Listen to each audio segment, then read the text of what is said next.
Menai e Cherumi, nomes um tanto quanto familiares para os leitores mais antigos de Made in Abyss, uma vez que eles já foram mencionados 3 vezes antes do aparecimento dos irmãos Snipers, que hoje em dia estão com a Hail Hex. Esses nomes, como todos já sabem, são específicos e especiais também. Posso dizer que um tanto quanto misteriosos, uma vez que temos consciências de gêmeos nascidos em Off, que por algum motivo sempre herdam esses nomes. Todos geralmente por motivos distintos, como por exemplo, acabam herdando letras dos nomes dos pais, porque se depararam com algum tipo de provérbio e até mesmo porque viram seus próprios rostos posteriormente. Sempre, em todos os casos, gêmeos nascidos em Off acabaram herdando esses nomes.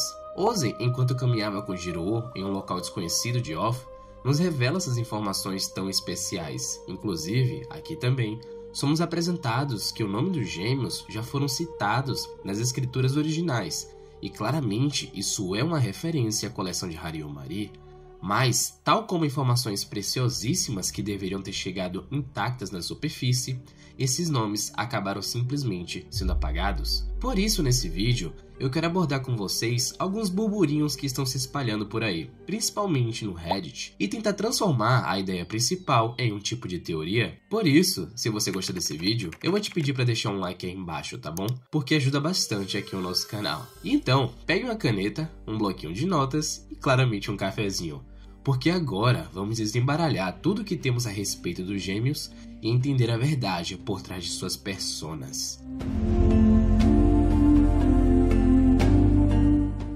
Bom pessoal, eu já vou adiantar que muito provavelmente esse vídeo vai acabar ficando um pouco mais curto, justamente porque não temos tantas informações quanto eu gostaria que tivesse, já que na minha sincera opinião, essa coisa dos gêmeos está diretamente ligada ao plot principal, então é óbvio que o Akihito não vai entregar tudo de bandeja.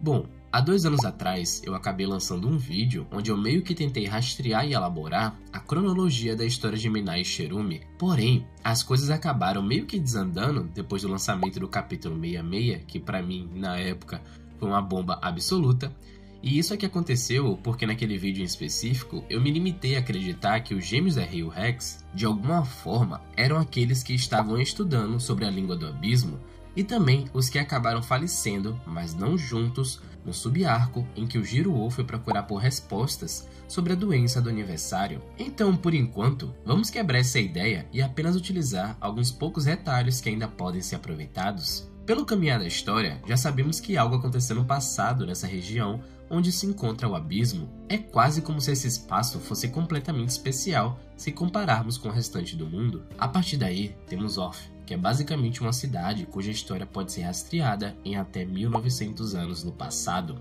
E basicamente, ela surgiu ao redor do abismo por conta do número crescente de pessoas que vieram explorar esse lugar, pois todos que se aproximavam acabavam tendo visões misteriosas e sonhos sobre enriquecimento com as relíquias que adormeciam ao decorrer das camadas. Porém, é preciso lembrar que já tínhamos nativos muito mais velhos que viviam nesse lugar cerca de 250 anos no passado, quando os Ganjas chegaram após serem guiados pela bússola estelar, o que nos indica que ao decorrer dos anos, e muito provavelmente, tivemos essa mistura entre as pessoas que vieram de fora e as que já estavam aqui. Logo, é possível dizer e até assumir também que essas pessoas mais antigas, que por sinal possuíam uma conexão um pouco mais especial com o abismo, tiveram seus genes passados adiante pelos que vieram depois. E sim, talvez alguns já tenham percebido um certo erro aqui, e talvez tenham outros que ainda estão boiando. Eu acabei de dizer que a história de Off pode ser rastreada em até 1900 anos no passado, mas os Ganjas chegaram a 250 anos, e se julgarmos o crescimento das trepadeiras planas na 4ª camada, então dá para julgar que o grupo chegou no mesmo período de 2000 anos em que a história atual se passa. Mas não tínhamos uma Off naquele período. Logo, temos 2 opções. Ou os Ganjas chegaram um pouco mais de 1900 anos, ou então Akihito reescreveu a história do abismo. Infelizmente aqui não temos uma resposta clara. Porém, voltando à linha de raciocínio, teríamos a sacerdotisa, a Miko, que seria uma das pioneiras na descida do abismo e que conseguiria enviar informações a respeito do que existe no fundo desse buraco. E aqui eu coloquei a palavra pioneira porque o objetivo dela era enviar a carta para a superfície, para outros exploradores. Então sim, em algum momento ela chegou a ter conexão com a cidade de Off, isso já é inegável. Mas suas informações não chegariam completamente, pois uma boa parte acabou sendo perdida e outras acabaram sendo apagadas, resultando em uma forma de propagação de conhecimento bem limitado por sinal, mas que muito dificilmente seria apagada da memória das pessoas.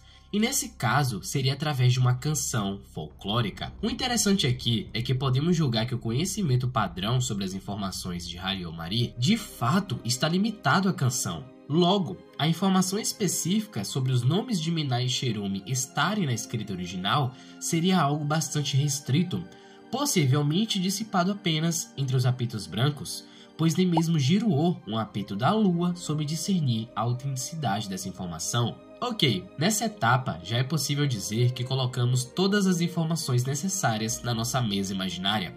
Para moldarmos a nossa teoria, primeiro precisamos separar alguns pontos a respeito da dupla atual de gêmeos e depois elaborar sua origem. A partir daqui, as teorias vão ficar muito mais intensas, quase que tentando sobrescrever uma determinada lógica já predefinida pelo autor, mas fiquem tranquilos que isso não vai atrapalhar em nada do que já foi colocado na obra. Pelo que sabemos dos volumes mais recentes, Menai e Cherumi possuem uma certa aura especial ou uma habilidade que deforma o campo de força ao seu redor. Esse é um detalhe que foi posto por Nanachi. Um outro ponto também que é válido dizer é que eles evitam lembrar o que aconteceu em seu passado, quando perderam seus membros, porque caso lembrem, eles poderiam causar mal aos que estão ao seu redor. Essa informação, inclusive, foi passada diretamente para o Reg e chegou a soar até mesmo como se fosse uma ameaça. E por fim, se lembrarmos da dupla que estava à espera de Ozen, no qual Cherumi acabou falecendo, o próprio Menai se pergunta do motivo pelo qual eles não podem se juntar na morte, implicando que eles não podem retornar para o abismo ao mesmo tempo, ou então em períodos próximos. Isso me faz pensar que poderia existir uma conexão levemente diferente entre as almas de Menai e Cherumi. Há quem diga que eles possam ser duas metades de um único ser, mas eu prefiro acreditar que são duas pessoas distintas mesmo. E assim, julgando o sobrevivente que foi deixado naquele local desconhecido de Orf, supostamente de um determinado incidente, que por sinal possui uma certa conexão com os gêmeos, o que aconteceria se seguíssemos a linha de raciocínio em que os snipers atuais não carregam apenas habilidades sobrenaturais bastante assustadoras, mas também, e de certa forma, são capazes de carregar consigo uma maldição própria?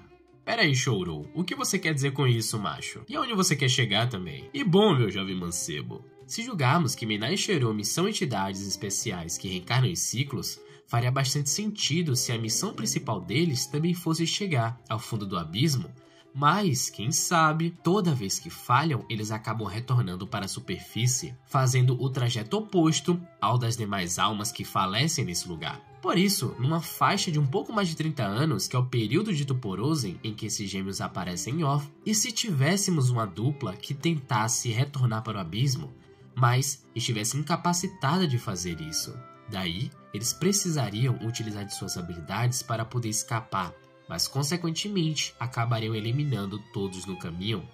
E sim, aqui basicamente eu estou afirmando, dentro do aspecto da teoria, tá? Que as chances dos gêmeos atuais terem enfrentado o grupo da sacerdotisa e até mesmo o refúgio humano são extremamente altas, principalmente depois do que vimos acontecer na batalha contra Gyotsui lá na 7ª camada. Então, para finalizar, podemos ir diretamente para o painel do capítulo 71, onde vemos o efeito da liberação do apito branco de Srajo no corpo de seus snipers.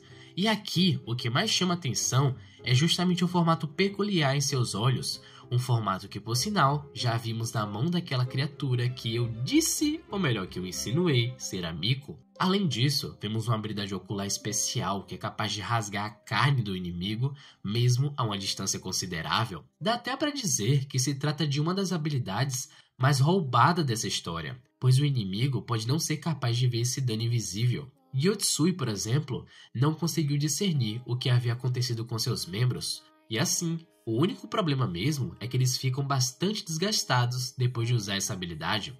Dessa forma, só nos restaria entender o motivo pelo qual essas entidades gêmeas estariam buscando descer esse buraco gigante. E velho, eu não sei vocês, mas eu não consigo pensar em nenhuma outra coisa a não ser o anel pivotante de luz, pois nesse caso, os gêmeos caberiam perfeitamente no papel dos famosos Gatekeepers, que já citamos em várias outras teorias aqui no canal, ou seja, possivelmente eles podem acabar sendo os guardiões de um possível local que existe além da 7ª camada. caso julguemos o anel como a porta de entrada. Mas e aí? O que você pensa que eles poderiam ser? São entidades protetoras desejando retornar para as profundezas? Uma única alma que foi dividida em duas? Ou quem sabe, irmãos destinados a se tornarem algo maior? Bom, eu nunca disse que vocês iriam sair daqui com uma resposta, não foi? Mas brincadeira à parte, pessoal. Esse foi o vídeo e eu espero que vocês tenham gostado. Deixa aqui embaixo suas teorias e opiniões a respeito do assunto, que vai ser bastante interessante debater sobre isso depois. Eu vou ficando por aqui. E agradeço se ficar até aqui comigo também. Fiquem bem e até a próxima. Tchau!